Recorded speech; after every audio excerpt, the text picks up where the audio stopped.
ये कहानी है एंडी डुफ्रेन की।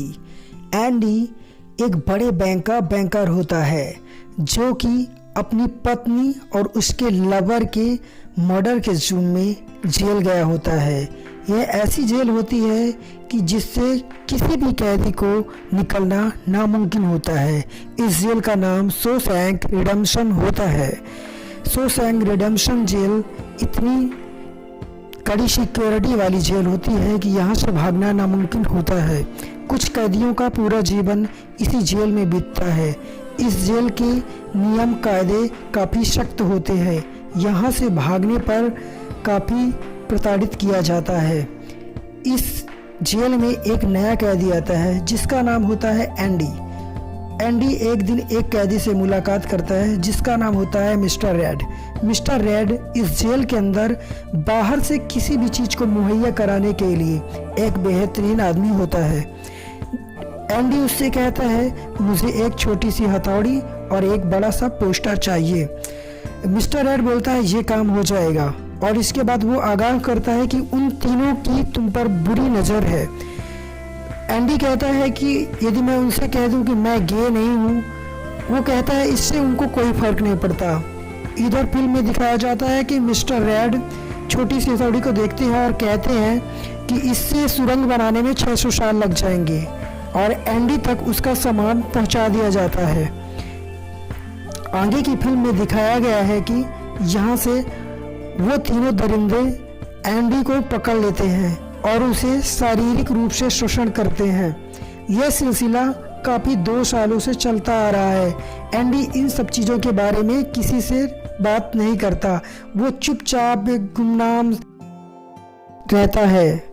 और इसके बाद यहाँ से अगली फिल्म में दिखाया गया सीन में कि वार्डन जो वहाँ का हेडली होता है उसे छत की मरम्मत के लिए कुछ कैदियों की ज़रूरत पड़ती है।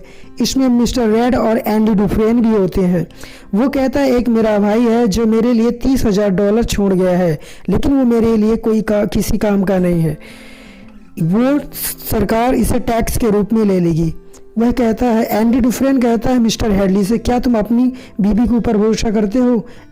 हेडली गुस्सा हो जाता है और उसे छत से गिराने ही वाला होता है। तभी एंडी कहता है कि अपने पूरे जीवन काल में आप अपनी पत्नी को $60,000 तक का गिफ्ट दे सकते हैं। इसमें कोई टैक्स नहीं लगता। इसके लिए आपको एक वकील की ज़रूरत होगी। मैं आपका काम फ्री में कर दूंगा। इसके एक शर्त है, आप मेरे दोस्तों को 3 बियर पिला देना। बियर की बातें सुनकर अगली फिल्म में अगली सीन में दिखाया जाता है कि एंडी के दोस्त बियर पी रहे होते हैं। इसका मतलब एंडी ने उसका काम, हेडली का काम कर दिया है। सभी कैदियों को एक मूवी दिखाई जाती है। एंडी उस कमरे से बाहर आता है और इस बार वो दरिंदे फिर से एंडी को पकड़ लेते हैं और कुछ इस बार सीन अलग होने वाला होता है। एंडी उनमें से एक को बुरी तरह घायल कर देता है जिससे एंडी को बहुत मार पड़ती है और वो एंडी 1 महीने के लिए हॉस्पिटलाइज हो जाता है। इधर सीन में दिखाया जाता है कि जिसने एंडी डुफ्रेन को मारा है वो कैदी अब काल कोठरी से 2 हफ्ते के बाद छूटता है और वो जो जेलर आता है, मिस्टर हेडली आता है जो जेल का जेलर होता है, और उस शख्स को इतनी बुरी तरह पीटता है कि उसके हाथ पैर तोड़ देता है और 1 महीने के लिए हॉस्पिटलाइज उसे भी कर देता है। और एंडी डुफ्रेन से मिलने मिस्टर हेडली जाते हैं।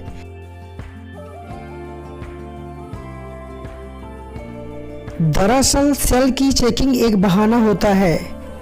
मिस्टर हेडली एंडी डुफ्रेन से काफ़ी प्रभावित होते हैं क्योंकि उन्होंने $3,000 बचाए थे और ये बाइबल पर इनको भी बहुत विश्वास होता है।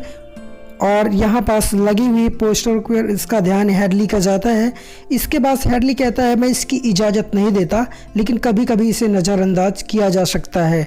और एंडी डुफ्रेन से थोड़ी सी बातें करता है और यहाँ से जाने लगता है।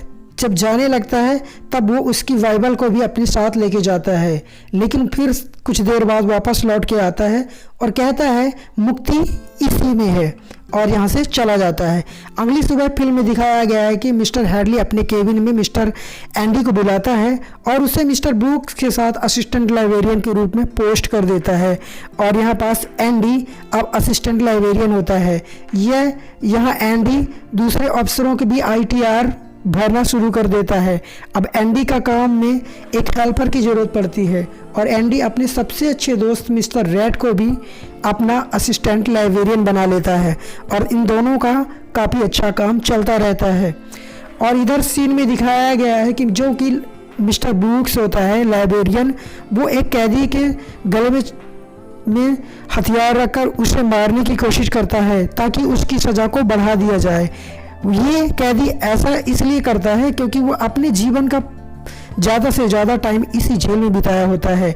वो कहता है मैं आगे बाहर जाके क्या करूँगा। एंडी उसको समझाता है और वो मान जाता है। और यहाँ पास दिखाया जाता है कि ब्रूक्स जेल से रिहा हो जाता है, और अपने पहले की दुनिया में और अब की दुनिया में काफ़ी फ़र्क होता है। अब सड़कों में बहुत ज़्यादा गाड़ियाँ दौड़ रही होती हैं, और ब्रूक्स इस सिचुएशन में सरवाइव नहीं कर पाता और अपने आप को फांसी लगा लेता है और जान दे देता है। अगले सीन में फिल्म में दिखाया जाता है कि जो हैडली होता है वो एक कैंपेन चलाता है इन आउट, और इस कैंपेन के द्वारा कैदियों को सिखाया जाता है कि मेहनत करके पैसे कैसे कमाएं। इसके वजह से ये कैदी काफ़ी सस्ते होते हैं, इसलिए हैडली पुराने कॉन्ट्रैक्टरों के साथ मिलकर काफ़ी धन इकट्ठा कर लेता है जो कि ब्लैक मनी होती है। एंडी को फाइनेंस के बारे में अच्छी नॉलेज होती है, इसीलिए एंडी डुफ्रेन इसका पूरा अकाउंट मैनेज करता है। एंडी और हैडली का ऐसा पार्टनर बनाता है जो कभी इस दुनिया में होता ही नहीं है, और इसके ब्लैक मनी को बचाता रहता है। हैडली और एंडी के बीच में अंडरस्टैंडिंग अच्छी हो जाती है। यहाँ दिखाया जाता है कि जेल का एक नया कैदी टॉमी आता है, जो कि एंडी से आता है, डायरेक्ट कहता है मुझे आगे की पढ़ाई करनी है, इस पे मुझे मदद करो। और एंडी कहता है मैं फालतू लोगों पर अपना वक्त बर्बाद नहीं करता। और यहाँ पास फिल्म में आगे दिखाया जाता है कि एंडी और टॉमी की थोड़ी सी बातें होती हैं, एंडी उसकी मदद करने लगता है। टॉमी पूछता है एंडी बहुत होशियार है, इस जेल में क्या कर रहा है। मिस्टर रेड बताते हैं उन्हें उसकी पत्नी और उसके लवर के जुर्म में जेल आया है, और वो एक बहुत बड़ा बैंकर था। तभी टॉमी शॉक हो जाता है। क्या टॉमी और एंडी डुफ्रेन और टॉमी की मीटिंग होती है। टॉमी बताता है कि मैं यूरोप के इन सभी छोटी मोटी जेलों में गया हूँ, मुझे एक कैदी मिला था, वो थोड़ा अलग था। उसने बताया कि मैं एक दिन एक घर में चोरी करने गया था, तभी एक वो बड़ा बैंकर का घर था, उसकी पत्नी और उसके लवर को मैंने मारा था। दरअसल मुझे ये पेपर से पता चला कि वो उसका लवर था। तो इस घटना के बाद एंडी डुफ्रेन यहाँ से पता चलता है कि यहाँ एंडी निर्दोष होता है, और एंडी यहाँ से उठकर अपने वार्डन के पास जाता है, हैडली के पास जाता है और पूरी कंडीशन को बताता है। लेकिन एंडी से उसको हैडली को प्रॉफिट होता है, इसीलिए हैडली इस सब चीज़ों का इनकार करता है, मनगढ़ंत कहानी कहता है। और इसके बाद हैडली उसको जेल में बंद करा देता है काल कोठरी में 1 महीने के लिए। इधर सीन में दिखाया जाता है कि जो मिस्टर टॉमी होता है उसको हैडली गोली मार देता है, क्योंकि एंडी उसके ब्लैक मनी को वाइट कर रहा होता है, इसलिए उसे घाटा होता है। जहाँ पास दिखाया जाता है कि एंडी अपनी काल कोठरी में 1 महीने की सज़ा पूरी कर चुका होता है, और ये बोलता है तुम कल से काम में वापस आ सकते हो। और अगली सीन में दिखाई देता है कि एंडी 2 महीने के बाद मिस्टर रेड के साथ जेल के ग्राउंड पे मिलते हैं और दोनों की बातें होती है। एंडी बताता है कि मुझे एक जेनेतनेओ जैसी जगह है, मुझे वहाँ जाना है। वो खूबसूरत सी जगह है, उसकी ब्यूटी के बारे में बताता है, उसके अट्रैक्शन के बारे में बताता है। कहता है मैं वहाँ जाके फिशिंग बोटिंग करना चाहता हूँ, मैं वहाँ जाके एक रेस्टोरेंट खोलना चाहता हूँ। जो कि यहाँ पास मिस्टर रेड होता है, जो कि इस जेल में 20 सालों से होता है। इन सब चीज़ों के लिए उसके पास बिल्कुल वो सोच ही नहीं सकता, क्योंकि उम्मीद जैसी चीज़ें इस जेल से भागने की वो कभी सोचा ही नहीं था। लेकिन एंडी कुछ अलग होता है, उसके माइंड में कुछ अलग चल रहा होता है, उथल पुथल होती है और एंडी और रेड आपस में बातें करते हैं। तभी एंडी खड़ा हो जाता है और बोलता है, मिस्टर रेड मुझसे वादा करो दोस्त, जब तुम भी कभी भी इस जेल से बाहर निकलोगे तो मेरे बताए हुए पते पर ज़रूर पहुंचोगे।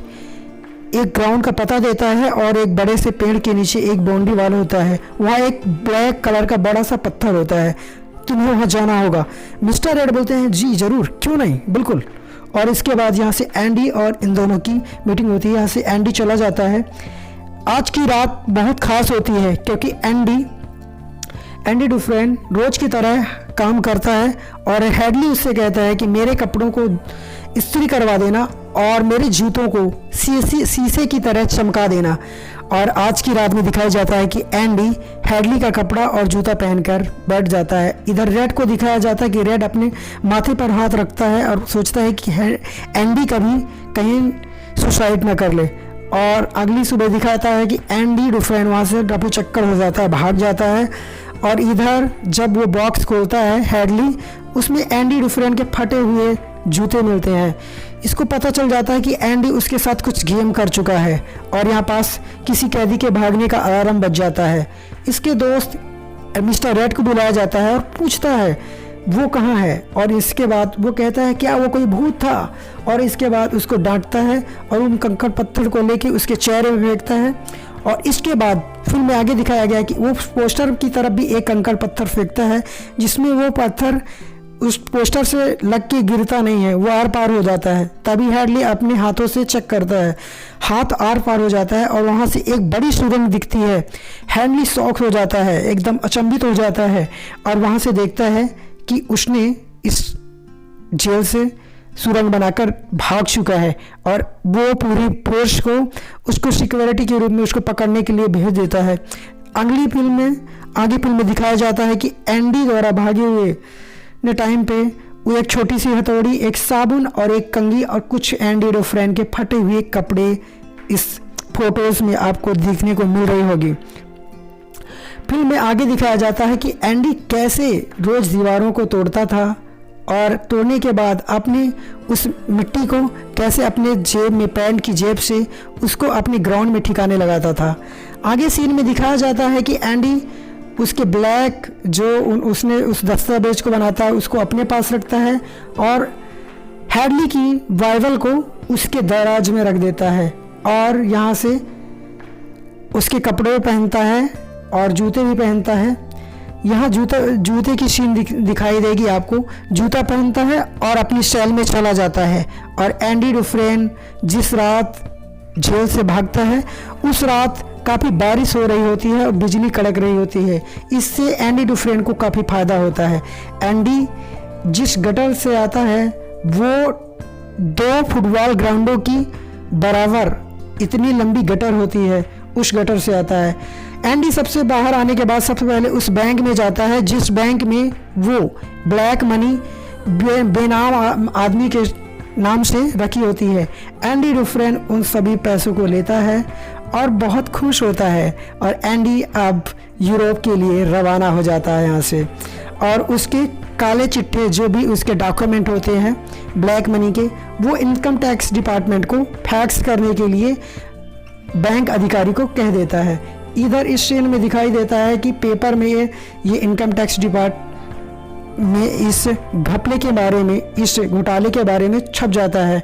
और हेडली को जब पता चलता है, हेडली अपनी तिजोरी खोलता है और बाइबल देखता है तो वो देखता है कि उसमें एंडी ने लिखा है मुक्ति इसी में है। और हेडली का उस सीन को भी दिखाया जाता है जिसमें वो छोटी सी हथौड़ी को अपने बाइबल के अंदर रखता है।